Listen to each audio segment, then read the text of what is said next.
तो इन्होंने महाप्रभु से मंत्र तो ग्रहण कर लिया, मगर इन्होंने एक श्रीनाथ जो परंपरा में थे, श्रीनाथ पंडित, इनसे भी इन्होंने फॉर्मल दीक्षा ग्रहण की। तो कहने का मतलब इन पे मुझे कुछ बताना नहीं था, मुझे बताना था वास पंडित। शिवास पंडित की कोई बाल लीलाएं तो नहीं है, ये बचपन से खेले, तो उनका सीधा नवद्वीप में ही आता है। तो ये 4 भाई हुआ है, 4 भाई हैं, 4 भाई क्या 5 भाई थे। श्रीवास पंडित, श्री राम पंडित, श्रीपति, श्रीनिधि और श्री नलिनी। 4 भाइयों का उल्लेख ज्यादा आता है, मगर 5 भाई में से नलिनी पंडित का भी उल्लेख आता है, मगर इतना नहीं आता। तो 4 भाई कौन से हैं?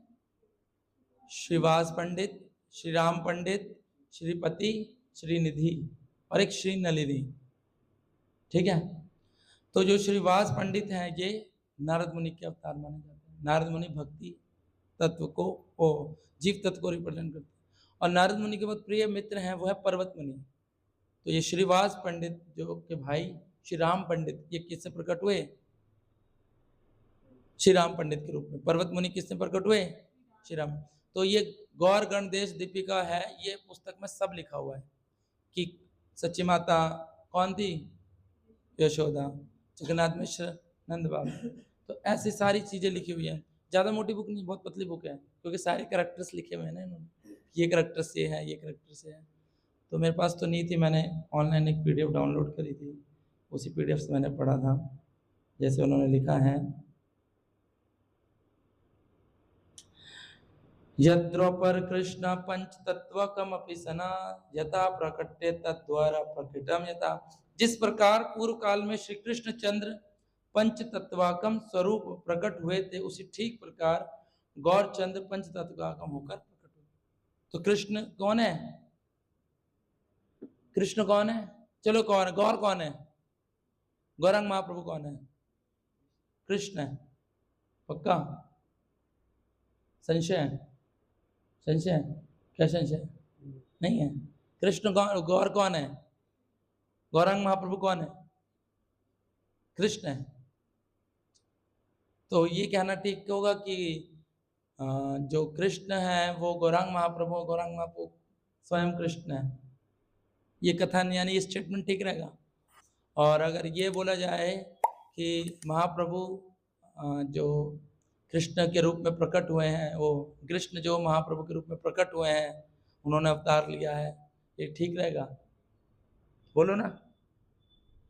गौरांग महाप्रभु ने जो है कृष्ण ने गौरांग महाप्रभु पे अवतार लिया है, ये ठीक रहेगा? ये स्टेटमेंट ठीक है?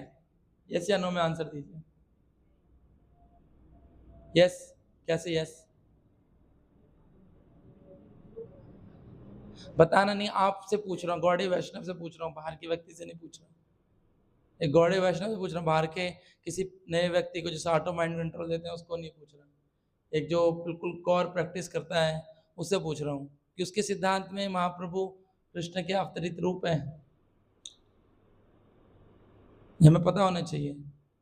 अगर ये फिलॉसफी अगर हमें क्लियर नहीं तो हमें तत्व भ्रम है, तत्व भ्रम, तत्व क्लियर नहीं है हमें, ऐसा हमें पता होना चाहिए। ये तो मायावाद और हमें कोई अंतर नहीं रहेगा ना, हम भी बोलेंगे सब एक है। स्टेटमेंट बोल दो, समझ में आया क्या बोला मैंने? कि जो महाप्रभु हैं वो अवतरित हुए हैं कृष्ण के रूप, कृष्ण के रूप, कृष्ण अवतरित हुए हैं महाप्रभु के रूप में। क्या कहें? संशय क्या है इसके अंदर जो आप बोल नहीं पा रहे? या यस या नो? तो मैंने बता दो कि मैंने 3 पेज के नोट्स बनाए हैं, वो भी बोलना है। जैसे आपने पहला बोला था कि कृष्ण गौरांग महाप्रभु स्वयं कृष्ण है, तो प्रभुपाद हमेशा कहते हैं कि गौरांग महाप्रभु में और कृष्ण में कोई अंतर नहीं है। हम भी कहते हैं नवद्वीप और वृंदावन धाम में कोई अंतर नहीं है। तरीके से ये कहना है, एक तरीके से अवतार नहीं है। जैसे श्री राम हो गए, श्री नरसिंह हो गए, ये अवतार है ना, कृष्ण से आए ऐसे क्योंकि सब प्लेनरी पोस्ट में मूर्ति पर कृष्ण, लेकिन वो स्वयं कृष्ण है। क्या कहते हो आप सुमित को, आप बताओ।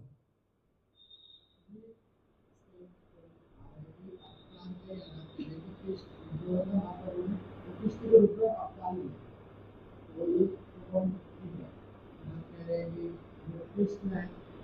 के रूप में गौरंग महाप्रभु ठीक है, दोनों पॉइंट ठीक है। दोनों पॉइंट में से एक ही पॉइंट ठीक है कि महाप्रभु कोई अवतार ही नहीं है, अवतार नहीं है महाप्रभु। कभी भी ये डाउट मत रखना कि महाप्रभु क्या है, अवतार है। कृष्ण के कोई 25वें अवतार है। क्लियर फिलोसफी होनी चाहिए कि वो स्वयं कृष्ण है, कोई अवतार नहीं है, वो अवतार ही है। जैसे कृष्ण अवतार ही है, उनका कोई वो किसी से अवतार नहीं लिया उन्होंने, स्वयं आया है। तो महाप्रभु जो है वो स्वयं अवतार ही है, वो किसी का अवतार नहीं है। ठीक है, स्वयं कृष्ण है वो अवतार ही है। ठीक है, इसमें ये नहीं होना चाहिए कि हाँ महाप्रभु ने भी अवतार लिया है ना, ये लिया वो लिया, तो इसको इतना एक्सटेंशन करने की जरूरत नहीं है। सिर्फ क्या है फिलॉसफी कि वो स्वयं कृष्ण है, क्योंकि क्या पंचतत्व में पंचतत्वाकम कृष्ण, स्वयं कृष्ण है वो। कृष्ण क्या है, किसके रूप में, मगर रूप क्या है, भक्त रूप, भक्त रूप है तो खुद, मगर किसके रूप में है, भक्त रूप में। क्योंकि माँ जब भगवत गीता बोली गई तो भगवान ने भक्त को ही बोल दिया, ये है भक्त, वो है भक्त, मेरे नाम है भक्त प्रणश्यति, है ना, भक्त मम जानती। तो ये तत्व की दृष्टि से है कि भगवान भक्त बनकर भी दिखा रहे हैं कि किस तरीके से उनको वर्शिप की जाती है। और टॉप मोस्ट भक्त कौन है, श्रीमती राधा रानी। टॉप मोस्ट भक्त कौन है, श्रीमती राधा रानी। तो इसलिए उन्होंने टॉप मोस्ट भक्त का भाव ले लिया। लेने को तो भगवान के बहुत सारे भक्त हैं, हनुमान जी भक्त हैं, भगवान के अक्रूर भक्त हैं, सारे भक्त हैं, उनका ही भाव ले सकते हैं। मगर जो टॉप मोस्ट भक्त है वो जो उनकी खुद की एक्सपेंशन है, आह्लादनी शक्ति, उनको उनका भाव ले लिया कि अब मैं टॉप मोस्ट भक्त बन के दिखाऊंगा। जब आपको नकल मारनी पड़े, नकल करनी पड़े, आपको पता मुझे एग्जाम में नकल करनी है, आपके पीछे बंटी बैठा है और आगे बिजनेस बैठा हुआ है, जो बिजनेस बहुत पढ़ता है, चश्मा लगाता है, उसके सारे नोट्स सब, और पीछे बंटी बैठा हुआ है, वो कभी आता है कभी नहीं आता है। तो नकल टीपने का कॉन्फिडेंट किससे होगा आपको, बिजनेस से होगा ना। बिजनेस अगर कुछ भी लिख देगा ना, वही लिख दूंगा मैं। बिजनेस ये लिख देगा कि इसका आंसर प्रश्न नंबर 6 पर है, तो इसका आंसर प्रश्न नंबर 6 पे लिख देगा। बंटी से कॉन्फिडेंट नहीं, क्योंकि बंटी को पता है कि बंटी इतना अच्छा स्टूडेंट है। तो भगवान ने भी नकल किसको करी, टॉप मोस्ट जो भक्त है भगवान की, राधा रानी। चली गई वो, डेटिस चले गए, कब गए, कल लेके आए थे। तो ये पहले और जो मालिनी है इनकी वाइफ है, वो कृष्ण लीला में अंबिका है, जो जो मदर यशोदा के साथ हेल्प करती हैं, धाया जिसे कहते हैं, मेड सर्वेंट, जिन्होंने कृष्ण का पालन पोषण किया। तो ये नॉर्मल पर्सनालिटीज नहीं है। तो ये पहले सिलहट में रहते थे, जिसे कुमार हट्टा कहते थे, अब ये बांग्लादेश में है। तो ये वहाँ इनका जन्म हुआ था, वहाँ ये प्रकट हुए थे। फिर बाद में ये श्रीहट्टा से नवद्वीप में आ गए, क्योंकि नवद्वीप उस टाइम बहुत प्रख्यात था, सब लोग मूव ऑन होना चाहते हैं एक बड़ी सिटी की ओर जहाँ पर सब कुछ हो। मगर अनफॉर्चुनेटली जब ये प्रकट हुए तब नवद्वीप मायावादियों से, तर्कशास्त्रियों से, पाखंडियों से, है ना, देवी देवताओं के उपासकों से भरमार थे इनकी। और ये वैष्णव थे, तो उनको बहुत ज़्यादा क्या होता था, दुख होता था कि भगवान इनकी सबकी व्यवस्था क्यों नहीं कर रहे हो, इनका उद्धार क्यों नहीं कर रहे हैं। वो भी लगे हुए हैं कुछ ना कुछ आध्यात्मिक कार्यों में, भौतिक धार्मिक कार्यों में, लॉजिशियन, तर्कशास्त्र, मगर शुभ चिंतक हैं। भगवान को कोई निराकार मानता है, कोई भगवान को देवी देवता के समान मानता है, जो 10 नाम प्रारंभ पढ़ते हैं। तो भगवान से पहले गुरु तत्व प्रकट हो चुके हैं। भगवान जब आते हैं तो भगवान आने से पहले इनका एक तत्व प्रकट होता है जिसे कहते हैं गुरु तत्व, जिसमें अद्वैत आचार्य है, नित्यानंद प्रभु, हरिदास ठाकुर, और ये भी सीनियर है, ये बहुत सीनियर है, श्रीवास पंडित। मतलब इन महाप्रभु, इनके सामने महाप्रभु का जन्म हुआ है, इतने सीनियर है। तो अद्वैत आचार्य, ये सब महाप्रभु की जो विद्वान लीला है उसमें साथ रहे।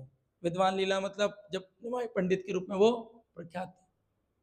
तो जब महाप्रभु का जन्म हुआ निमाई पंडित के रूप में, जो इनकी पत्नी थी,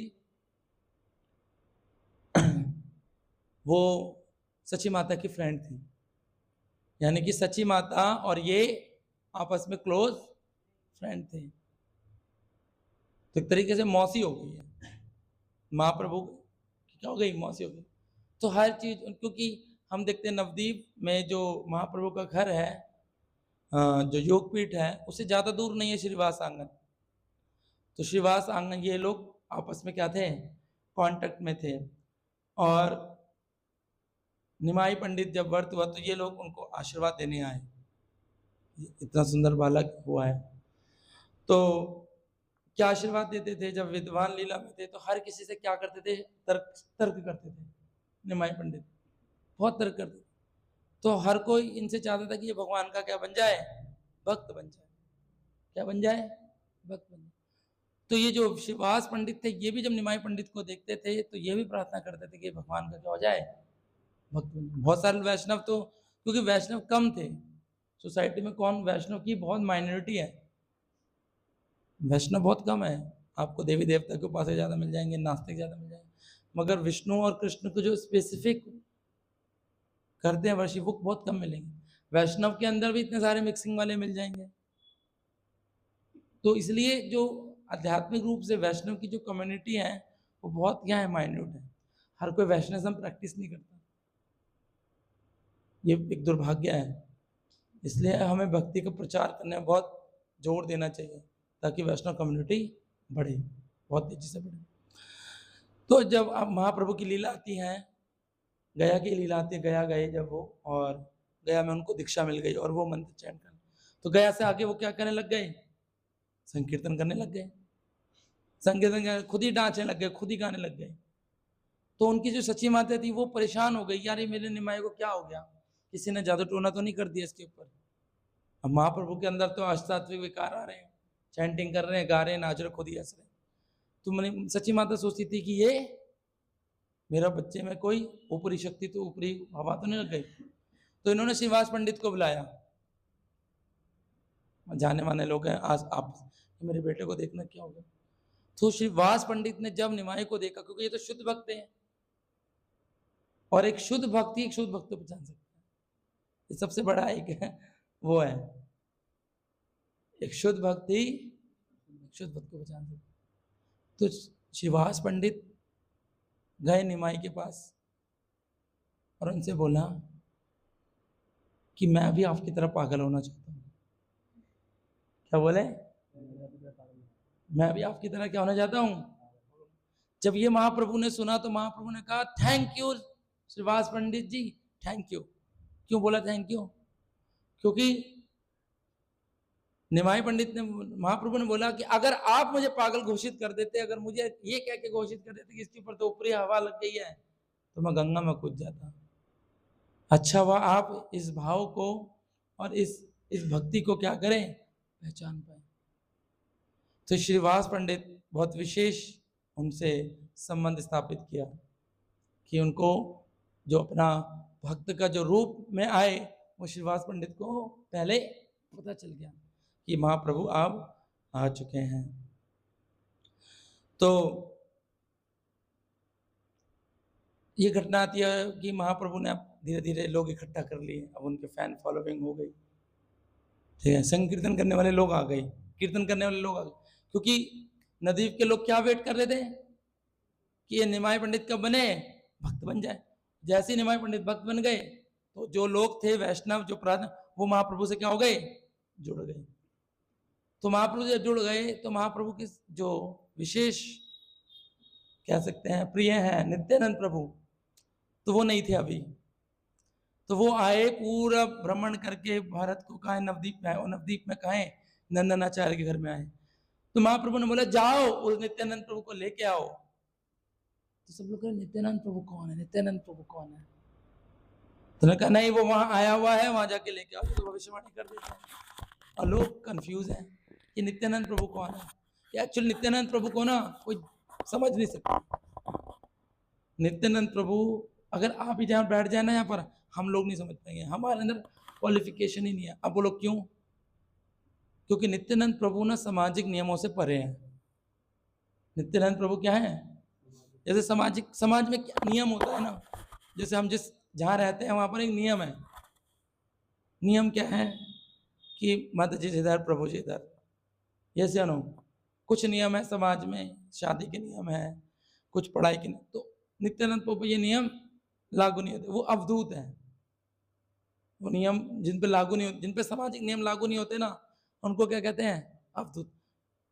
मगर जो सामाजिक नियमों के साथ रहता है वो देखिएगा यार, नित्यानंद प्रभु तो बड़े वैसे हैं, तो अपराध कर देगा। तो जब इनका बुलावा भेजा और जब नित्यानंद प्रभु आए और जब मिलन हो गया नित्यानंद प्रभु से, तो रो रो के बेहोश, रो रो के बेहोश हो रहे। तो चैतन्य महाप्रभु ने घोषणा कर दी। क्या घोषणा कर दी? कि अब होगा प्रेम संकीर्तन। हरि बोल। और कहाँ होगा प्रेम संकीर्तन? श्रीवास आंगन में। कहाँ चूज किया? कीर्तन मेला चूज किया श्रीवास आंगन में। और अभी जो हम श्रीवास आंगन देखते हैं ये तो 500 साल के बाद है, मगर बोल जाते बहुत ही ज्यादा बड़ी बड़ी दीवारें थी इसमें, बहुत ही घना जंगल था, बहुत सारे मतलब वृक्ष थे, बहुत सुंदर माहौल बना हुआ। क्योंकि जब भगवान, क्योंकि श्रीवास आंगन जो इंडिफरेंट है वो रास मंडल से इंडिफरेंट है। जहाँ रास मंडल है वो उससे इंडिफरेंट है श्रीवास आंगन, जहाँ भगवान स्वयं नाच रहे हैं। जहाँ भगवान स्वयं नाच रहे, वो जगह ऐसी थोड़ा ना कि नॉर्मली। तो श्रीवास आंगन जो श्रीवास पंडित का घर था बहुत सुंदर था वो बहुत। तो जब नित्यानंद प्रभु मिले, चैतन्य महाप्रभु ने क्या घोषणा करी कि अब से होगा प्रेम संकीर्तन। उसके अंदर किसी की एंट्री नहीं होगी, कीर्तन मेले में किसी की एंट्री नहीं होगी, कुछ विशेष भक्ति उसके अंदर एंट्री ले पाएंगे। तो कहते हैं कि गौरांग महाप्रभु हमेशा 4 जगह पे हमेशा प्रेजेंट रहते हैं। गौरांग महाप्रभु का अगर देखना है ना कहाँ रहते हैं, तो 4 जगह में हमेशा रहते ही रहते हैं। तो पहली जगह है सची माता का घर। पहली जगह क्या है? सची माता का। दूसरा है जहां पर नित्यानंद प्रभु डांस करते हैं। जहां पर नित्यानंद प्रभु डांस करेंगे ना, चैतन्य महाप्रभु वहां जरूर आएंगे। तीसरा है राघव पंडित। राघव पंडित के बारे में इतना नहीं जानते, मगर उन्होंने भगवान से प्रॉमिस है कि जब मैं भोजन पकाऊंगा तो मैं आना होगा, और ये भोजन पकाते ही रहते हैं राघव पंडित। तो भगवान को खाने के लिए उन्होंने कर रखा। और चौथा है श्रीवास आंगन।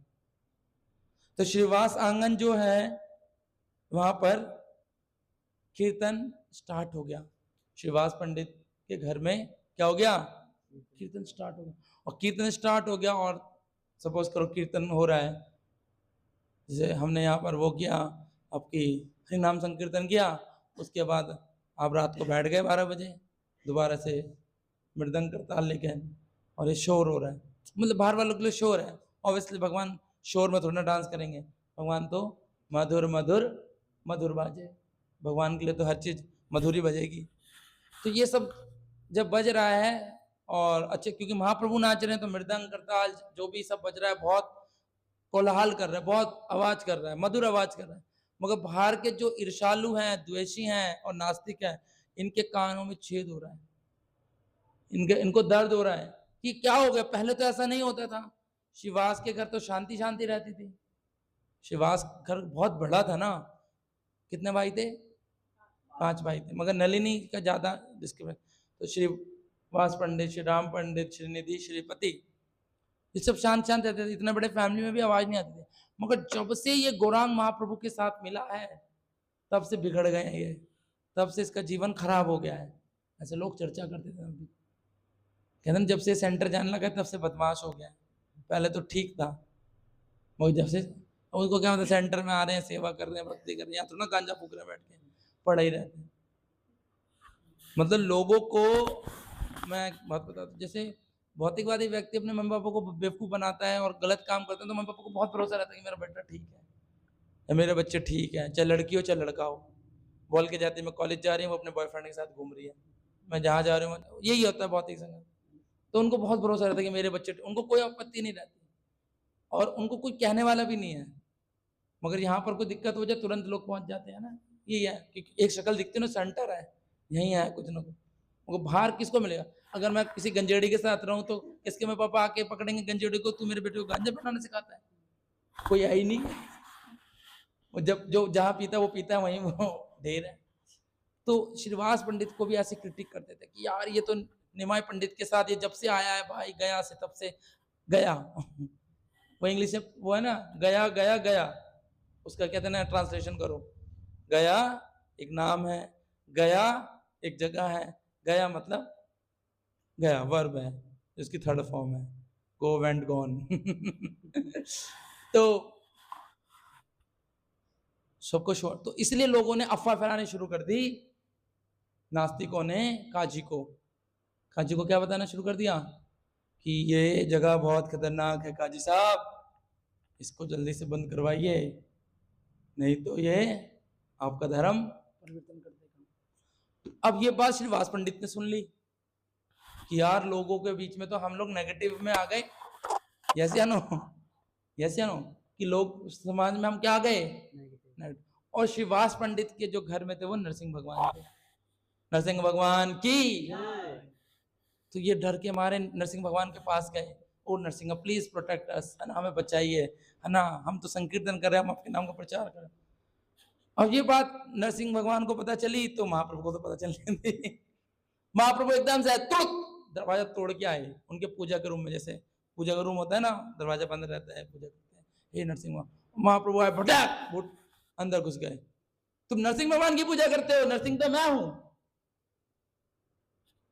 हाँ, वो बात भी ठीक है, तो नरसिंह भगवान को वर्शिप कर रहे हो, नरसिंह तो मैं हूं। तभी तो काजी को जब सिग्नेचर करके चले गए उनकी छत पे तो उन्होंने बोला बुलाओ बुलाओ सबको बुलाओ, अपने घर वाले सबको बुलाओ, आज मैं सबको आशीर्वाद दूंगा।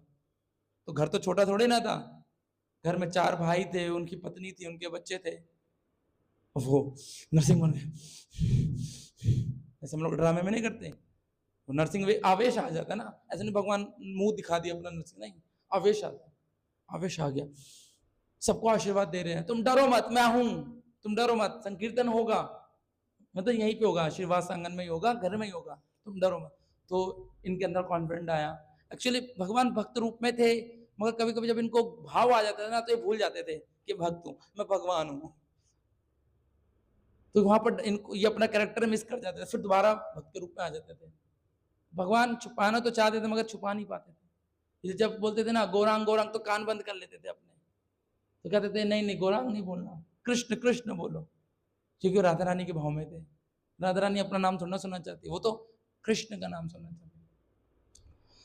तो महाप्रभु ऐसे आए और उन्होंने बताया मैं भगवान, तुम डरो मत, क्या करो, कीर्तन चालू रहेगा। तो एक दिन ऐसी श्रीवास आंगन के अंदर क्या हो रहा था, व्यास पूजा हो रही थी। किसकी व्यास पूजा हो रही थी, व्यास देव की हो रही थी। तो व्यास देव के अपीयरेंस डे को ही क्या कहते हैं, व्यास पूजा कहते हैं। तो चैतन्य महाप्रभु नित्यानंद प्रभु ने ऑर्गेनाइज कराया उनके घर में कि आज हम लोग क्या करते हैं, व्यास पूजा सेलिब्रेट करते हैं। तो जो हमारे वो थे श्रीवास पंडित, इन्होंने एक बहुत सुंदर माला बनाई, और ये माला को इन्होंने क्या बना दिया, नित्यानंद प्रभु को बना दिया, क्योंकि नित्यानंद प्रभु तो आदि गुरु है। ये देखकर महाप्रभु बहुत खुश हुए, इतने खुश हुए, उनको बहुत भर भर के आशीर्वाद दिया, और नित्यानंद प्रभु ने ये माला महाप्रभु को पहना दी, नित्यानंद प्रभु ने ये माला महाप्रभु को पहना दी। तो इसलिए जो अभी रसापु जी हमें महाप्रकाश लीला बता के गए थे ना, 7 पहरे लीला, 6 पहरे लीला, 7 पहर में कि एक एक व्यक्ति आ रहा है महाप्रभु से आशीर्वाद, तो महाप्रकाश लीला भी श्रीवास आंगन में दिखाई गई। देखो कितनी विशेष जगह है श्रीवास, कितना विशेष घर, कितना विशेष प्रेम है श्रीवास पंडित से, कि इतने कॉन्फिडेंशियल चीजें उनसे शेयर हो रही है, उनके घर में शेयर हो रही है। तो श्रीवास पंडित के घर में दिखा रहे, जैसे श्रीवास पंडित जो थे वो, जैसे हम सब लोग जानते हैं कि उनके एक पुत्र की मृत्यु हो गई, मगर वो प्लेस तो क्या था, भगवान के डांस का था। तो श्रीवास पंडित ने बोला कि कोई भी रोएगा नहीं, कोई रोएगा तो मैं गंगा में कूद जाऊं, सबको धमकी दे दी। सब लोग चुप, और बच्चा मरा हुआ है घर के अंदर। मगर महाप्रभु डांस करे तो महाप्रभु को भाव नहीं आ रहा, क्योंकि अंदर पता है भक्त लोग दुखी हैं, महाप्रभु को अंदर से क्या नहीं आ रहा, भाव नहीं आ रहा। तो महाप्रभु ने कहा कुछ तो गड़बड़ है, देख क्या हुआ। तो सब चुप थे, तो पता चला कि श्रीवास पंडित का बेटा मर चुका। तो महाप्रभु ने उनको चरण स्पर्श किया और वो क्या हो गए, जीवित हो गए। तो उन्होंने कहा आपने मुझे बताया क्यों नहीं, तो सबको श्रीवास पंडित का डर था कि श्रीवास पंडित ने कहा कि महाप्रभु की सेवा में किसी प्रकार का कोई विघ्न नहीं आना चाहिए। तो महाप्रभु ने कहा इसीलिए तो आप मेरे इतने प्रिय हो कि आप मुझसे इतना प्रेम करते हो कि मेरे प्रेम के लिए, मेरे आनंद के लिए आप किसी प्रकार का स्वयं का कष्ट भी रिवील नहीं करते।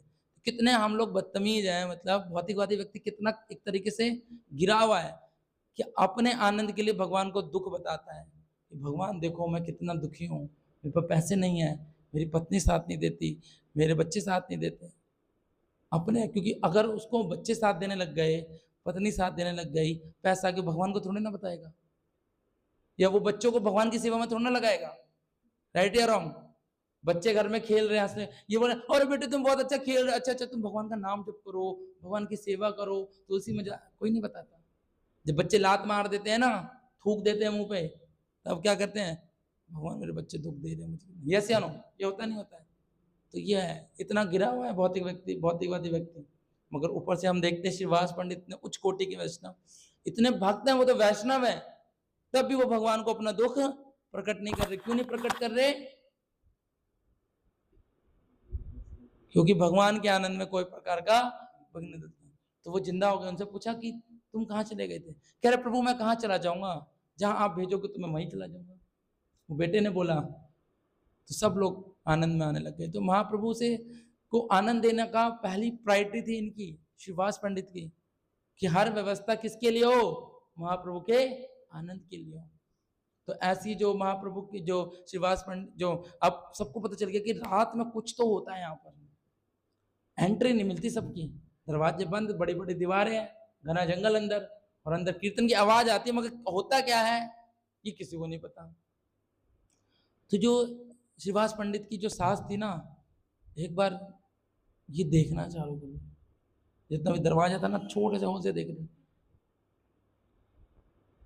तो महाप्रभु कह रहे यार मजा नहीं आ रहा, क्योंकि वो तो कॉन्फिडेंशियल लीला थी, डांस कर रहे हैं, गा रहे हैं सबके साथ, तो कह रहे मुझे मजा नहीं आ रहा। ऐसा क्या हो गया, आज तो कुछ हुआ नहीं घर के अंदर, क्योंकि ये तो पूरी व्यवस्था बना के रखते हैं ना महाप्रभु के आनंद के लिए, मगर सासू माँ तो प्रो लेवल निकली बिना उसके श्रीवास पंडित के बताए हुए। देख तो उन्होंने कहा कुछ तो देखा। अब ये गए पूरे छानबीन कर इन्वेस्टिगेशन का, देखा बाल पकड़ के लेके आए उनको, सासू माँ को, कि तुम महाप्रभु की लीला में इस तरीके से ताका झाकी करते हो, भागो यहां से। सासू माँ को बोला कि कोई अधिकार नहीं है तुम्हारा महाप्रभु की लीला में इस प्रकार से ताका झाकी करने। एक था ब्रह्मचारी था, तो कहते था यार ये रात में क्या होता है ना, मुझे देखना है, प्लीज प्लीज प्लीज एक बार दिखा दो प्लीज। किससे प्रार्थना करने लग गया? श्रीवास पंडित से प्रार्थना कर कि एक बार दिखा दो, मैं बहुत स्ट्रांग ब्रह्मचारी हूं, मैं दूध पी के ही रहता हूं, मैं दूध पे रहने वाला ब्रह्मचारी हूं, मैं दूध वाला ब्रह्मचारी हूं। तो जो हमारे श्रीवास पंडित थे बहुत भोले भाले थे, बहुत सॉफ्ट हृदय था, बहुत सिंपल थे। तो उन्होंने कहा हाँ ये ब्रह्मचारी बहुत है, बहुत तपस्या कर रहा है, तो सोचता महाप्रभु की लीला में से एंटर। तो उन्होंने कहा ठीक है आप अंदर आके पेड़ के पीछे छुप जाना, ठीक है। तो महाप्रभु लीला, दरवाजा बंद, कीर्तन स्टार्ट, महाप्रभु डांस नहीं कर पा रहे, आनंद नहीं, कोई देख रहे। तो महाप्रभु ने कहा कुछ तो गड़बड़ है। नहीं कुछ नहीं गड़बड़ है, नहीं कुछ तो गड़बड़ है। महाप्रभु वो एक ब्रह्मचारी था ना, वो बहुत तपस्या में, बहुत तपस्वी ब्रह्मचारी है, बहुत ज्यादा। उसने रिक्वेस्ट करी थी कि वो आपकी इस जो कीर्तन को देखना चाहता है। तो क्या तपस्या करता है? वो तपस्या करता दूध पे रहता है वो। तो महाप्रभु ने कहा ये कोई क्वालिफिकेशन थोड़ी ना है कि दूध पे कोई रहे और वो बहुत महान बन जाए। ये लीला देखने के लिए, ये वास्तव में घुसने के लिए मुझसे प्रेम होना चाहिए। मगर फिर भी उस ब्रह्मचारी ने सॉरी मांगा कि महाप्रभु मुझे प्लीज क्षमा कर दीजिए, और उन्होंने उनके प्रति प्रेम जागृत किया, क्योंकि महाप्रभु प्रेम बांटने आए ना, कोई तपस्या से नहीं मिलने वाले। कोई ऐसा नहीं कि मैं बहुत दान दे रहा हूं और भगवान मुझे मिल जाएंगे, नहीं, भगवान किससे मिलेंगे? जो उनसे प्रेम। इसलिए जब भी सेवा करते हैं ना हम लोग, प्रेम होना बहुत जरूरी है। जोर जबरदस्ती का गिरवान पकड़कर सेवा करवाना कोई ज्यादा अच्छी चीज नहीं है। इसलिए भक्ति में बैलेंस हमें बाहर भी हमें करना है और अंदर भी करना है। अब जैसे घर में आप पड़े हुए हो और आपको फोन कर प्रभु जी आ जाओगे सेवा करने के लिए, आप आ तो जाओगे मगर भगवान की कृपा नहीं मिल पाएगी। क्यों नहीं मिल पाएगी? क्योंकि आपके अंदर करने, सेवा करने का भाव नहीं है। भगवान क्या देखते हैं? एक इंस्टीट्यूशनल फॉर्म में, ऑर्गेनाइजेशन फॉर्म में आप हेल्प तो कर रहे हो, मगर एक स्पिरिचुअल पॉइंट ऑफ व्यू से महाप्रभु की कृपा नहीं मिलेगी। क्यों नहीं मिलेगी? क्योंकि भगवान भाव देखते हैं कि मेरी सेवा करना चाहता है या, और कोई क्या कि, और कोई घर पे पड़ा रहे, मुझे मैं बहुत भाव है मेरा भगवान की सेवा करने के लिए, इतना भाव है, बहुत भाव है, मगर करता नहीं है सेवा। और ऐसा भी नहीं हो सकता, ऐसा बिल्कुल नहीं हो सकता कि किसी के अंदर सेवा करने का भाव हो और उसको सेवा मिले ना, क्योंकि परमात्मा हमसे एक बित्ते दूर ही है, एक बित्ता मतलब एक हाथ दूर है, और आपके अंदर भाव तुरंत जानते हैं। और ऐसा झूठ बोल भी नहीं सकते कि भगवान हमारे अंदर तो बहुत भाव है, हम सेवा कर, मगर आपको पता ही है ना हम सेवा नहीं कर रहे। ऐसा हो ही नहीं सकता, क्योंकि जहाँ चाह मारा, जहाँ आप चाह करोगे भगवान वहीं राह बनाते हैं। तो इस प्रकार की लीला हो गई। तो एक बहुत विशेष लीला आती है श्रीवास पंडित के अंदर, मैं 2 लीलाएं समापन करूंगा कि श्रीवास पंडित जो थे बहुत शुद्ध भक्त थे, भगवान के हैं, और संकीर्तन चलता तो ईर्ष्यालु लोग कहते थे कि अब इसको गिराते हैं। तो उसमें से गोपाल चपला था, तो गोपाल चपला ने क्या करा, श्रीवास आंगन के सामने क्या रख दिया, काली पूजा का सामान रख दिया, क्योंकि उस टाइम लोग काली पूजा ही करते थे। तो मांस, सिंदूर, ये सारी चीजें जो काली पूजा में यूज होती थी उस टाइम पे, वो सामान रख दी। तो सुबह के टाइम पे जब श्रीवास पंडित घर का आंगन में आए, देखा यार ये सब सामान पड़ा है, तो यानी किसी ने तो बदमाशी करी है, मगर इन्होंने विरोध नहीं किया। इन्होंने कहा देखो देखो सब लोग देखो, नवद्वीप वासियों में कितना बड़ा पाखंडी हूँ, आप लोग मुझे समझते हो कि मैं भगवान का शुद्ध भक्त हूँ, नहीं मैं तो काली उपासक हूँ। तो जो ईर्ष्यालु लोग थे ना, उनको मौका मिल गया, उन्होंने कहा हाँ देखा आप, तुम पकड़े गए, तुम रात को ना काली पूजा करते हो अंदर बैठ के, तभी किसी को नहीं आने देते, तुम बाहर से वैष्णव दिखते हो ना। ईर्ष्यालु कौन, जो शक्ल से तो वैष्णव थे मगर अंदर से ईर्ष्यालु थे। मगर भक्त जो थे ना सोसाइटी में, वो कहते थे नहीं नहीं श्रीवास पंडित ऐसे नहीं हो सकते। श्रीवास पंडित ने, जो उनके वैष्णवगण थे, जो उन पर भरोसा रखते थे, उन पर फेथ रखते थे कि नहीं नहीं श्रीवास पंडित ऐसा नहीं कर सकते, वो आए, उन्होंने क्लीनिंग व्लीनिंग करा, उन्होंने कहा नहीं नहीं ये किसी ने बदमाशी करे, हम नहीं मानते कि आप काली उपासक हो, हम नहीं मानते काली उपासक हो। तो फिर गोपाल चपला को कुष्ठ रोग हो गया, किसके कारण, एक वैष्णव को डिफेम के कारण। डिफेम मतलब क्या बोलते हैं,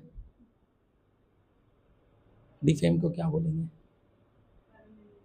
हैं, उनको गिराने के चक्कर में, है ना, उनको गिराया, उनकी बेइज्जती करी, उनको समाज में पतन करने के कारण, कि देखो देखो गोपाल चपला को कुष्ठ रोग, कोढ़ का रोग हो गया। तो वैष्णव अपराध का इतना भयंकर परिणाम हुआ, करा भी तो किसके प्रति है, श्रीवास पंडित के, श्रीवास ठाकुर के। तो कुष्ठ रोग हो गया, तो गोपाल चपला को एक दिन महाप्रभु मिले, ये प्रसंग पूरा आता है, बहुत अच्छे अच्छे श्लोक है इसके अंदर। तो गोपाल चपला ने, कोढ़ में सारी उंगली सुकड़ जाती है, फफूंदी सी लग जाती है इनमें ना, तो गोपाल चपला बोलने लगे महाप्रभु आप सब पे दया करते हो, सब पति जीवात्मा पर दया करते हो, तो मुझ पे भी तो दया करो। तो महाप्रभु ने कहा मैं तुम पे दया नहीं करूंगा, तुमने मेरे शुद्ध भक्त के प्रति क्या किया है, जब तक तुम्हें वो शुद्ध भक्त माफ नहीं करेगा ना, तब तक ये अपराध क्षमा नहीं होगा। इसलिए अपराध क्षमा की एक ही कैटेगरी, जिसके प्रति किया जाए उसी से क्षमा मांगी जाए, तभी कट सकता है, वरना नहीं कटेगा। कोई ना अपराध इसके प्रति करा जाए, ठाकुर जी मुझे माफ कर देना गलती मारे से हो गई, ऐसे नहीं होगा।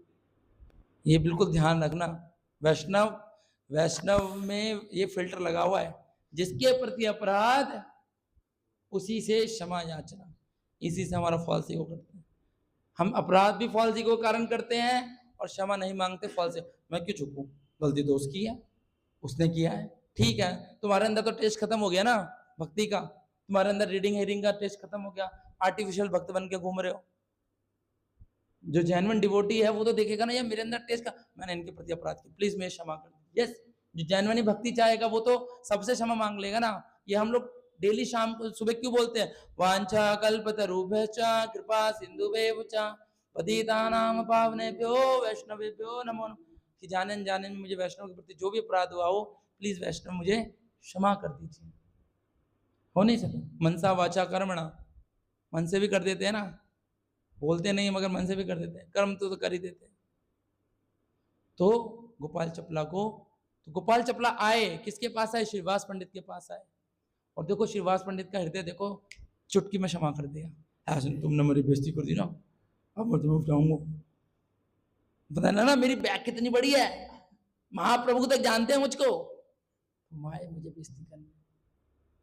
हमारे अंदर यही आदत रहती है, हम अपनी पोजीशन दिखाने लग जाते हैं, और कितना सीनियर डिवोटी पता नहीं है, तुम तो अभी क्या आए हुए हो। अगर श्रीवास पंडित ने इस प्रकार से कुछ नहीं बोला, क्या बोला कि आपसे कहाँ अपराध हुआ, गलती तो मेरी है। तो ये जगह जो श्रीवास पंडित की थी और गोपाल चपला जो थे वो मिले थे कोलाद्वीप में।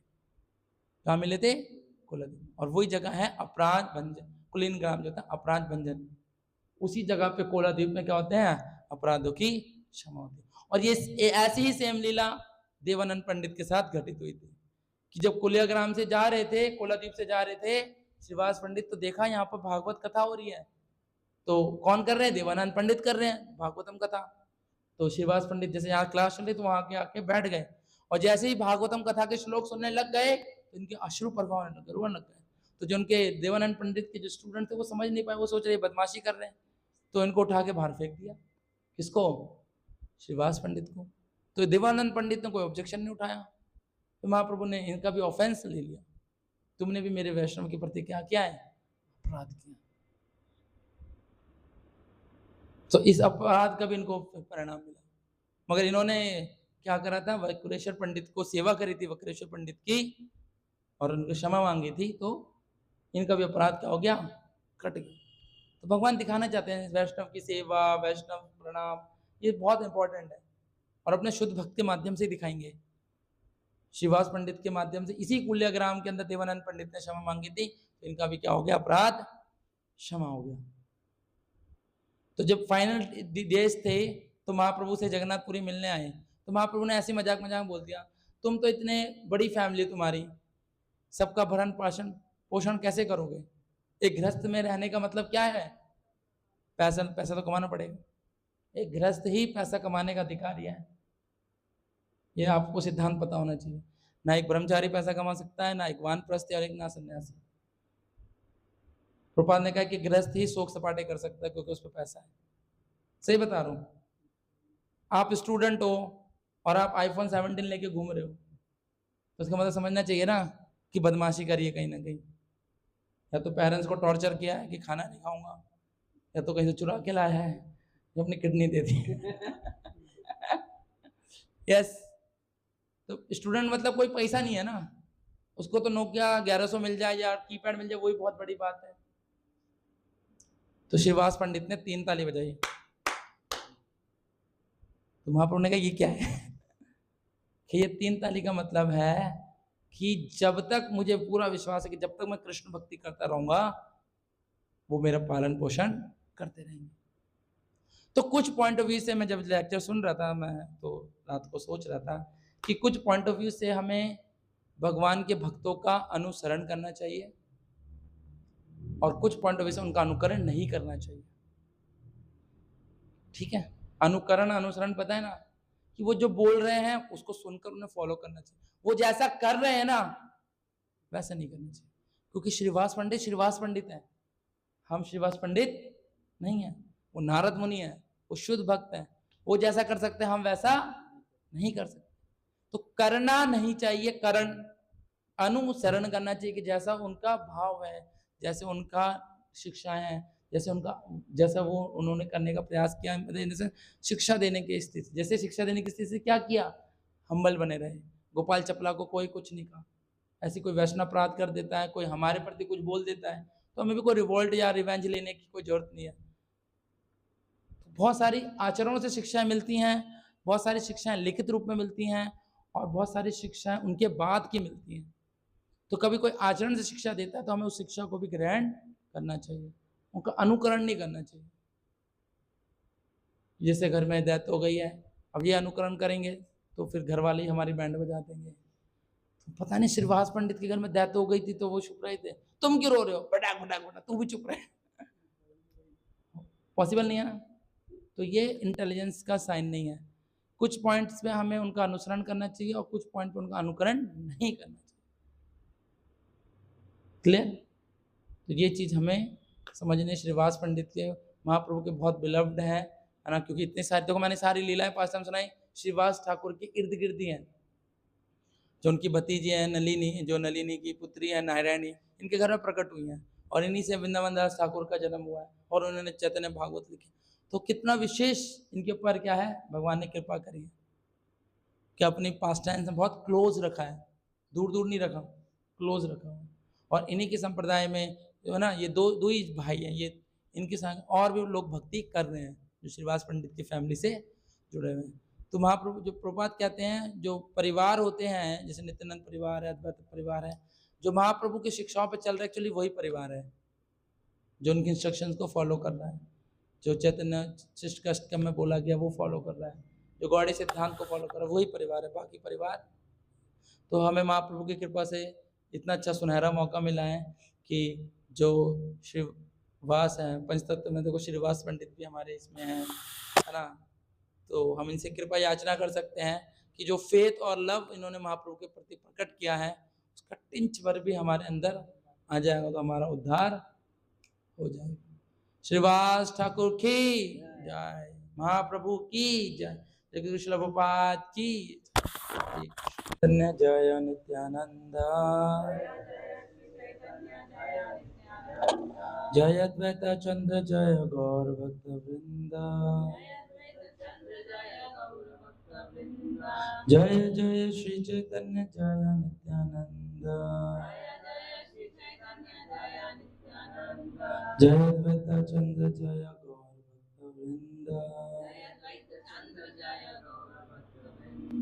जय जय श्री चैतन्य, जय नित्यानंद,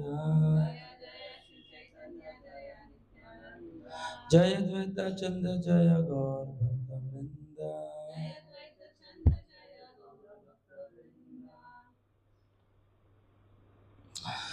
तो श्रीवास पंडित के बारे में बहुत सारी चर्चाएं हैं और बहुत महत्वपूर्ण चर्चाएं हैं उनके चैतन्य चरितामृत में। तो एक प्यार लेंगे और उसके बाद फिर हम लोग चर्चा स्टार्ट।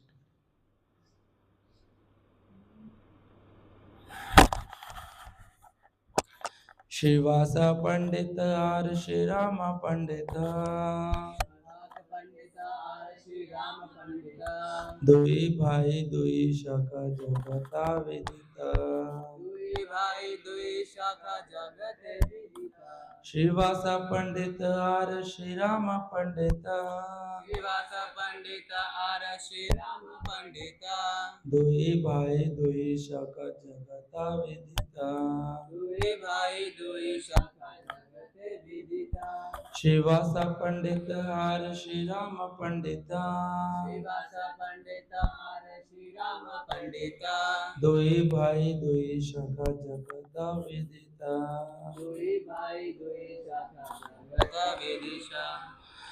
श्रीवास पंडित तथा श्री राम पंडित ये दोनों भाई में से दो शाखाएं आरंभ हुई जो संसार में सर्वविदित है। सुनेंगे। गौर गण देश दीपिका श्लोक 10। श्रीवास पंडित यानी श्रीवास ठाकुर को नारद मुनि और उनके छोटे भाई श्री राम पंडित को नारद मुनि के घनिष्ठ मित्र पर्वत मुनि का अवतार माना गया है। श्रीवास पंडित की पत्नी मालिनी को कृष्ण की धाया अंबिका का अवतार माना गया है, जिसने भगवान श्री कृष्ण को अपने स्तनों से दूध पिलाया था। जैसा कि पहले बताया जा चुका है कि चैतन्य भागवत के लेखक वृंदावन दास ठाकुर की माता नारायणी, जो श्रीवास पंडित की भतीजी थी, कृष्ण लीला में अंबिका की बहन थी। चैतन्य भागवत से पता चलता है कि महाप्रभु द्वारा संन्यास ग्रहण करने के बाद श्रीवास पंडित ने भी विरहवश नवद्वीप छोड़ दिया और कुमारहट्टा रहने लगे। ओम अज्ञानतिमिरन्धस्य ज्ञानाञ्जनशलाकया चक्षुरुन्मिलितं येन तस्मै श्री गुरुवे नमः। श्री चैतन्य मनोभीष्टं स्थापितं येन भूतले स्वयं रूपः कदा मह्यं ददाति स्वपदान्तिं। वाञ्छाकल्पतरुभ्यश्च कृपा सिन्धुभ्येव च पतितानां पावनेभ्यो वैष्णवेभ्यो नमो नमः। जय श्री कृष्ण चैतन्य प्रभु नित्यानंद श्री अद्वैत गदाधर शिवासादि गौर भक्तवृंद। हरे कृष्णा कृष्णा कृष्णा हरे हरे, हरे राम राम राम हरे हरे। नमो विष्णुपादाय कृष्णपृष्ठाय भूतले श्रीमते भक्तिवेदांत स्वामिनिति नामिने। नमस्ते सरस्वते देवे वाणी प्रचारिणे निर्विशेष शून्यवाद दशादेशकारिणे।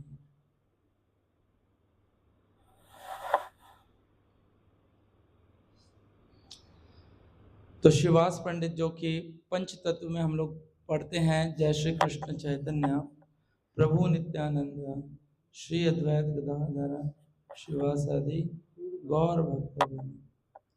तो वास पंडित और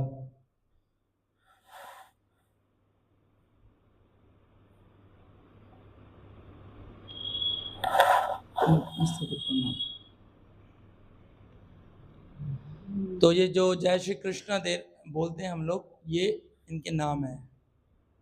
जय श्री कृष्ण चैतन्य प्रभु नित्यानंद श्री अद्वैत गदाधर शिवासादि गौर भक्तवृंद।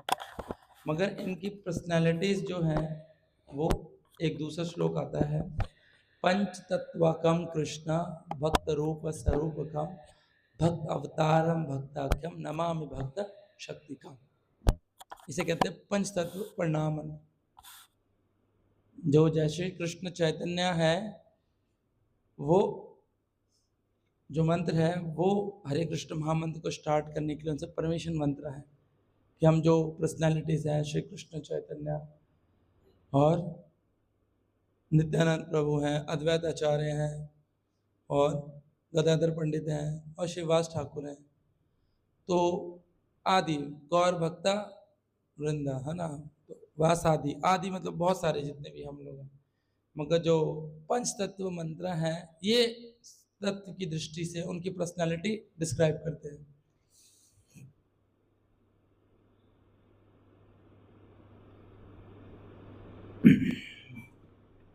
तो क्या बोलते हैं, पंच तत्वकम कृष्ण। तो जो कृष्ण है वो आत्मकम यानी खुद है। किसके रूप में है कृष्ण? भक्त रूप। कृष्ण किसके रूप में है? भक्त रूप। पंच तत्वाकम कृष्ण, तो कृष्ण किसके, जो कृष्ण खुद है वो किसके रूप में है? भक्त रूप स्वरूपकम। तो भक्त रूप में है चैतन्य महाप्रभु, किसके रूप में आए? भक्त के रूप में। फिर नित्यानंद प्रभु है भक्त स्वरूपकम, जो उनका स्वरूप है, जो भक्त का स्वरूप लेके आए हैं, खुद भक्त बने मगर भक्त के स्वरूप में कौन है? नित्यानंद प्रभु। भक्त अवतार, अवतार किसने लिया? महाविष्णु ने। अद्वैताचार्य अवतार है। भक्त, भक्त आख्यम नमामि भक्त शक्तिकम। तो भक्त आख्या मतलब जो भक्त जैसे हैं, आख्या मतलब आख्यान यानी कि जिनकी वर्णन करते हैं, तो वो है श्रीवास पंडित। कौन है? श्रीवास पंडित। और भक्त शक्ति, शक्ति कौन है? गदाधर पंडित। तो बताया जाता है कि जो पहले तीन पर्सनालिटीज हैं चैतन्य महाप्रभु, नित्यानंद, अद्वैत आचार्य, ये क्या है? तत्व हैं, ये प्रभु हैं। ये क्या है? तत्व, विष्णु तत्व है। ठीक है, इन्हें प्रभु कहते हैं, इन्हें आश्रित तत्व कहते हैं, तो इनका आश्रय लेते हैं। जो बाकी के दो हैं वो एक जीव तत्व है और एक शक्ति तत्व है ना, जो कि भगवान की अंतरंगा शक्ति गदाधर पंडित हैं और जीव तत्व यानी कि हमारे श्रीवास पंडित हैं। तो बताया जाता है कि जो श्रीवास पंडित हैं ये नारद मुनि के अवतार बताए गए हैं। एक बुक है हमारे गौड़ी संप्रदाय के अंदर, गौर गणदेश दीपिका। इस मैं रात को पढ़ रहा था, इसके अंदर गौर गणदेश दीपिका, ये जो बुक है ये कवि कर्णपुर ने लिखी है। अब ये कवि कर्णपुर कौन है? तो महाप्रभु की लीला में एक बहुत विशेष भक्त हुए हैं शिवानंद सेन। तो शिवानंद सेन जो हैं वो महाप्रभु से एनुअली मिलने आते थे, जगन्नाथपुरी में, और उनसे भेंट करते थे। और महाप्रभु बहुत विशेष ने दिखाते थे इनके प्रति, बोलते थे कि इनका फैमिली आएगी तो इनकी केयर करना, इनको प्रसाद देना, बल्कि मेरा उच्चिष्ट देना इनको। तो ये विशेष जो शिवानंद सैन अपने फैमिली के साथ है। तो एक बार जब ये आए, तब जो इनकी जो वाइफ थी वो गर्भवती थी। तो चैतन्य महाप्रभु ने बोला कि इनका नाम क्या रखना, पुरीदास रखना। पेट में देगा है ना, तो इनका नाम क्या रखना, पुरीदास रखना। तो महाप्रभु तो जब इनका जन्म हुआ तब इनका नाम रखा परमानंदपुरी। तो फिर लोग सोचने लग गए महाप्रभु ने तो क्या बोला था, पुरीदास बोलना है, और इसने क्या रखा, परमानंदपुरी, यानी इसने महाप्रभु की बात को नहीं माना। तो जब वो बच्चा बड़ा हो गया तो महाप्रभु के पास आए और महाप्रभु बोलने लग गए, बोलो हरे कृष्णा, जैसे छोटे बच्चे को बोलते नहीं है, हरे कृष्णा बोलो, बोलो हरे कृष्णा, नहीं बोलने, कुछ नहीं बोले। तो कुछ नहीं बोला और बहुत प्रयास किया उसको बोलवाने का, मगर इस बच्चे ने कुछ नहीं बोला। तो परमानंदपुरी बोलने लग गए, यार हम तो हरे कृष्ण से महामंत्र बुलवाते थे, महाप्रभु भी हर किसी से महामंत्र, इवन जानवर से भी, जंगम से भी क्या बुलवाने लग गए, महामंत्र बुलाने लग गए। तो इसने कुछ नहीं बोला। तो एक बार श्रीमान महाप्रभु ने इस बालक से, पुरीदास से बोला, कुछ बोलो तो, अरे अरे हरे कृष्ण नहीं बोल सकते तो कुछ तो बोलो। तब इस बालक ने अपने मुख से एक श्रीमद् भागवतम का श्लोक उद्धृत किया। क्या श्लोक था वो, श्रवणसो कुलवया शृण्वो रंजन मुर्सो महेंद्र मणिदात वृंदावना तरुणीनाम मंडलाखितम हरि जयति। उन हरि की जय हो जो वृंदावन की रमणियों के अखिल भूषण स्वरूप हैं, जिनके दोनों कानों में कर्णपुर भी वे श्री हरि हैं, जिनके नेत्र के अंजन भी वही हैं, तथा जिनके वक्ष स्थल पर इंद्र नीलमणि के हार भी वही हैं। अब ये 7 वर्ष के बालक से इस प्रकार का श्लोक सुन के महाप्रभु क्या हो गए, आश्चर्यचकित हो गए। तो महाप्रभु ने इनको, चैतन्य महाप्रभु ने इनको अपनी कृपा दी और इसी का नाम, तब से इनका नाम क्या पड़ गया, कवि कर्णपुर। और इन्होंने एक पुस्तक लिखी जिसका नाम गौर गण देश दीपिका है। इसमें वो सारी पर्सनालिटीज हैं जो कृष्ण लीला में एग्जिट करती हैं और महाप्रभु की लीला में एग्जिट करती हैं। पता चल जाएगा ना, ऐसी बुक लिखी इन्होंने कि पता चल जाएगा कि ये कृष्ण लीला में ये थे और महाप्रभु की लीला में